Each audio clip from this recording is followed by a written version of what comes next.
बर्फबारी के बाद पहाड़ों पर ट्रैकिंग जानलेवा साबित हो सकती है, लिहाजा किन्नौर प्रशासन ने एक अहम फैसला लिया।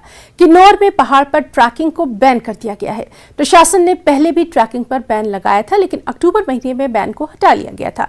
लेकिन ताजा बर्फबारी के बाद खतरे को देखते हुए यह अहम फैसला लिया गया। जिला पर्यटन अधिकारी शशांक गुप्ता के मुताबिक जिले के कई ट्रैक्स उत्तराखंड और तिब्बत सीमा से जुड़ते हैं और ऐसे में उत्तराखंड के सीमांत क्षेत्रों से ट्रैकर खराब मौसम के बाद भी किन्नौर की ओर ट्रैकिंग के लिए आते हैं, जिसमें ट्रैकर्स को मुसीबतों का सामना भी करना पड़ता है। इसीलिए ये कदम एहतियाती तौर पर उठाया गया। किन्नौर की जो अपर रीचेज है वहाँ पिछले हफ्ते बर्फबारी हुई थी और अभी भी कुछ जो एरियाज हैं स्नो बाउंड है, तो ऐसे में जो भी टूरिस्ट हैं वो कोशिश करें कि ऐसे स्नो बाउंड एरियाज में ना जाएं, क्योंकि थोड़ा फिसलने का, चोट लगने का डर रहता है।